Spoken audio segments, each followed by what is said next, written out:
On donne tout de suite la parole à Madame Carole Blaringhem, enseignante assesseure au doyen, en charge de l'innovation et directrice, merci Monsieur Viau, et directrice déléguée du laboratoire d'innovation pédagogique à la faculté libre de droit de Lille. Et on va parler de dispositifs concrets. Vous avez un micro qui est juste là, sur la manière d'enseigner le droit autrement. On se donne un petit quart d'heure ? Oui. Bonjour à tous. Merci de m'avoir accueilli. Alors, moi, je n'interviens qu'en tant qu'enseignante qui a essayé de mettre en place des choses un petit peu différentes dans l'université. Et il faut que je trouve le bon. Voilà. Non, il ne veut pas. Je ne suis pas sûre. Ah, voilà. J'ai trouvé le bon bouton. Donc nous avons décidé de modifier un petit peu les manières d'enseigner et on a décidé de le changer pour toutes nos promotions de la licence 1 au Master 1. Sachant que nos étudiants en Master 2 étaient déjà dans des méthodes d'enseignement qui sont différentes, un peu comme dans toutes les facs, puisque là on a des professionnels qui interviennent, des étudiants qui sont en plus petits groupes, et donc c'était pas eux qui nous motivaient le plus pour modifier notre manière de faire, mais plutôt ceux qui étaient dans les années précédentes.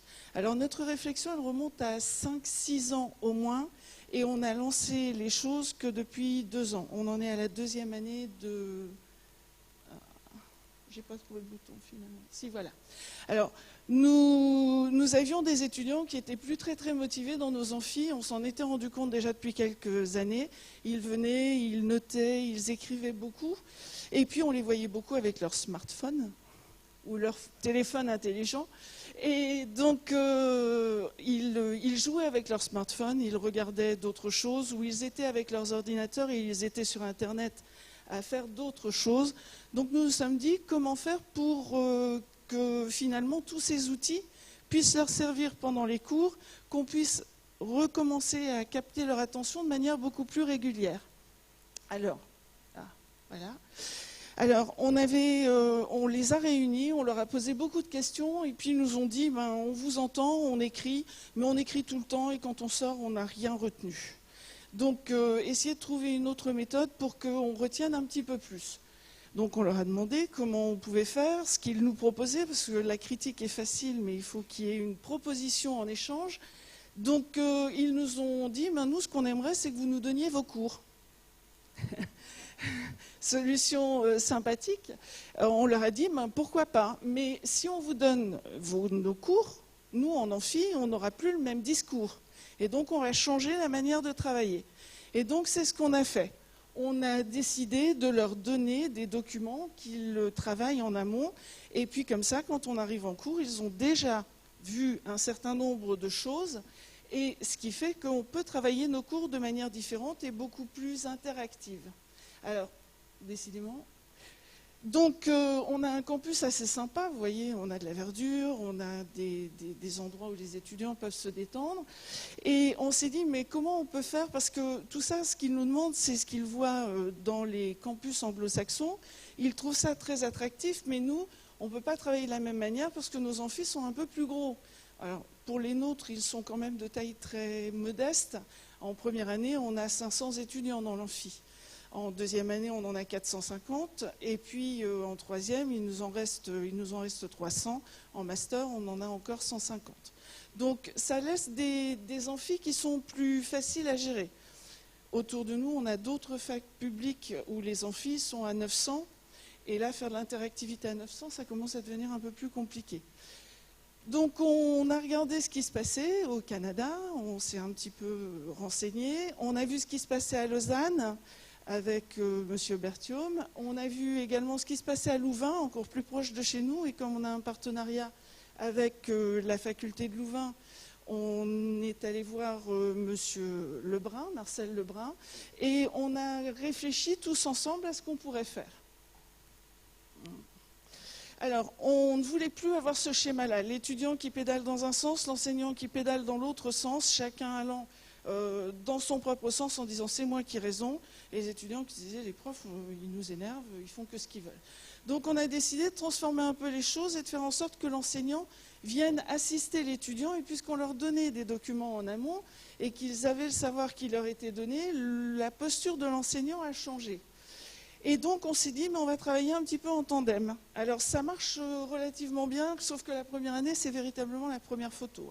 C'est-à-dire que la première année, régulièrement, il lève les pieds, il laisse le prof pédaler, mais en même temps, on a réussi à mettre en place des petites techniques pour les obliger à travailler, des travaux plus collaboratifs.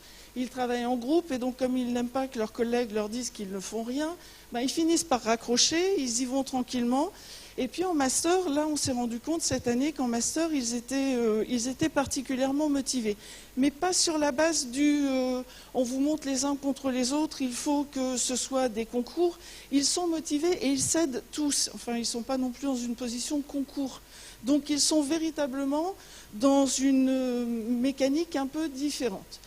Alors pour tout ça, nous on a dit on voudrait cesser d'avoir le cours qui a lieu à un moment et puis les travaux encadrés qui ont lieu 15 jours, 3 semaines plus tard, parce que les étudiants nous disaient quand on sort du cours, on s'en souvient, mais quand on revient pour les séances de travaux dirigées, ben on a oublié, puis comme on a eu d'autres cours, on n'a pas le temps de les travailler correctement, bref, ça ne va pas. Donc on s'est dit on va tout faire sur la même semaine. Et donc on leur a fait des séances de 3 heures, la séance avec l'enseignement en début de semaine et la séance avec l'apprentissage en fin de semaine. Et entre deux, on a généré du temps pour qu'ils puissent travailler.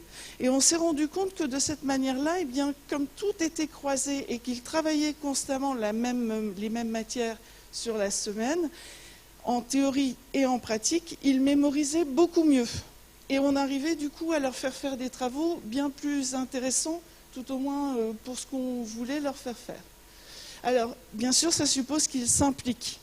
Et pour ça, eh bien, on les fait travailler. Alors, on a aménagé dans la faculté des salles de co-design, mais pas seulement de co-design, parce que nous, les juristes, le co-design, c'est pas notre truc. Il n'y a rien de plus rétrograde qu'un juriste. C'est difficile de faire changer le juriste. Mais il n'empêche qu'on a de plus en plus d'enseignants en droit qui utilisent ces salles avec les moyens informatiques qui existent, mais parfois seulement avec les tableaux blancs. Les salles sont toutes blanches, il y a plein de tableaux blancs tout le tour. Il y a des tableaux qu'on peut mettre en cours de route et on fait travailler nos étudiants par petits groupes. L'enseignant les accompagne et les aide. Alors on utilise également les moyens numériques, on utilise beaucoup Moodle. Alors après c'est un choix que nous avons fait. Moi j'utilisais déjà depuis très longtemps Skype quand mes étudiants étaient au loin et qu'il fallait quand même que je les accompagne. On peut utiliser Facebook, je suis un peu plus réticente, et on a des enseignants qui utilisent Twitter en disant ben voilà, on va travailler sur tel thème, vous pouvez me poser vos questions, vous pouvez les envoyer. Alors, par contre, ce qu'on a fait, je suis vraiment pas douée avec cette machine, ce qu'on a fait, c'est que véritablement on a aménagé leur temps de travail. C'est-à-dire qu'on a décidé que les étudiants n'auraient plus cours de 8h du matin à 20h30, 21h le soir, ça c'est terminé. Donc ils ont cours de 8h du matin à 18h, tous les jours. On leur a aménagé une plage déjeuner. Alors, ce n'est pas 8h, 18h tous les jours. Il y a des jours où ils ont des après-midi complètes, libres, qui sont destinés à autre chose. Forcément, ça veut dire qu'on a rogné sur le nombre d'heures de cours qui leur sont données, tout en respectant les contraintes liées au fait que pour valider la licence, il faut avoir fait un certain nombre d'heures de cours sur les 3 années. Donc on a pris toutes les contraintes en compte et on leur a généré des emplois du temps normalement un peu plus souples, dans lesquels ils ont le temps le soir d'aller faire du sport, de se détendre, de poser ou de travailler s'ils le souhaitent. Alors, on leur donne des documents en amont, ils les lisent, ce qui fait que normalement, ils se posent des questions et après, c'est l'enseignant qui décide de la manière dont il va rédiger ces documents qu'il leur donne, ce qu'il leur donne, la quantité et comment il va l'utiliser. Dans tous les cas, l'étudiant le lit normalement tout seul dans son coin. Souvent, ce qu'ils font, c'est qu'ils en discutent entre eux avant le cours.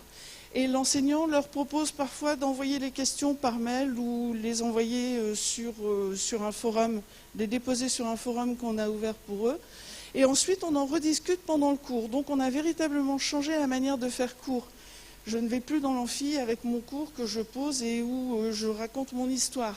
C'est-à-dire que je réponds plus aux questions qui m'ont été posées en amont et je suis plus en interaction avec mes étudiants, même en amphi.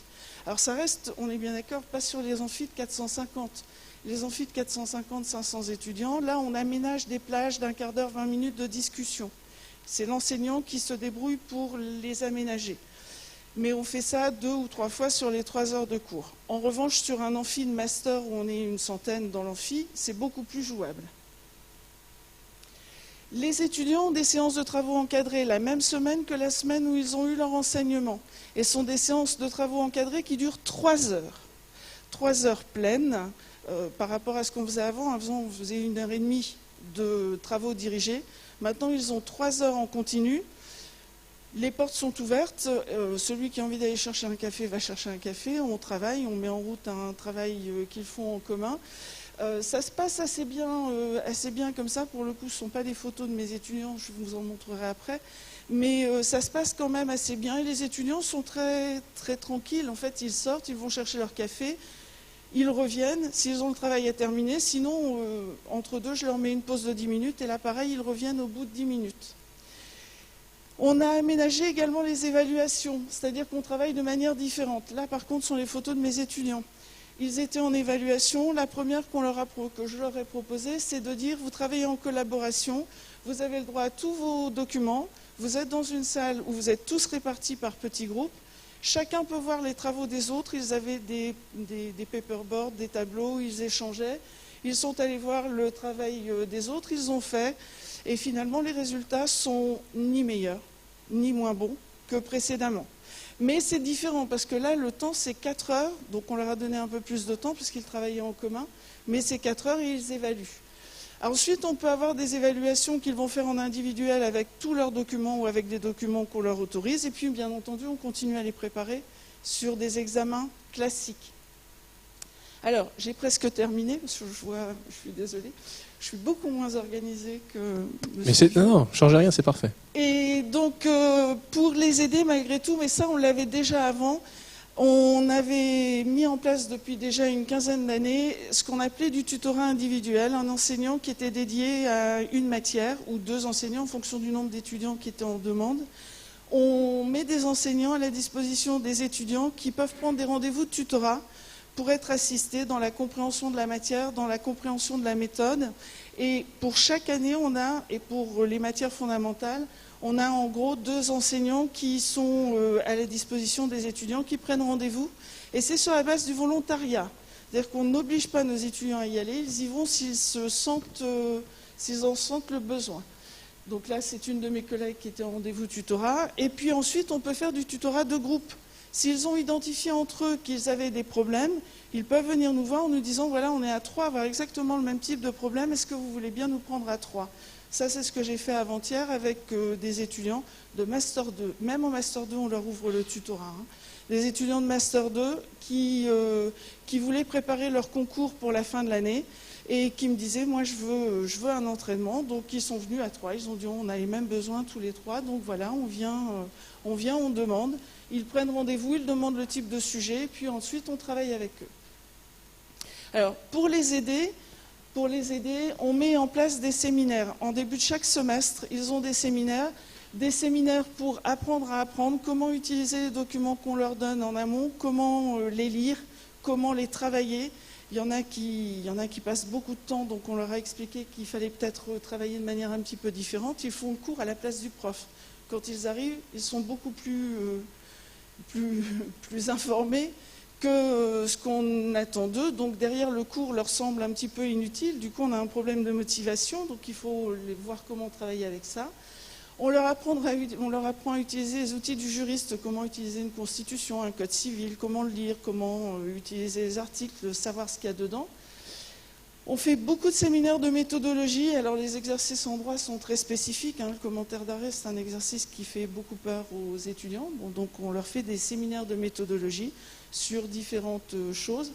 Et on leur avait fait des séminaires d'utilisation de la bibliothèque.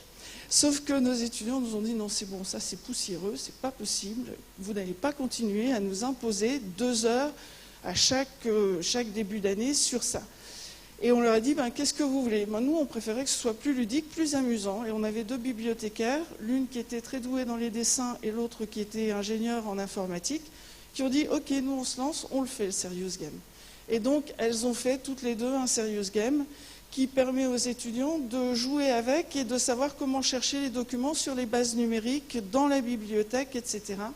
Elles ont dessiné des choses et en fond d'écran, il y a toujours les salles de la bibliothèque où les étudiants peuvent se retrouver. Donc pour eux, ça les sécurise, ils savent où trouver les informations. Voilà, je crois que cette fois-ci, j'ai fini. Carole Blaringhem, merci beaucoup de l'université de la faculté libre de droit de Lille.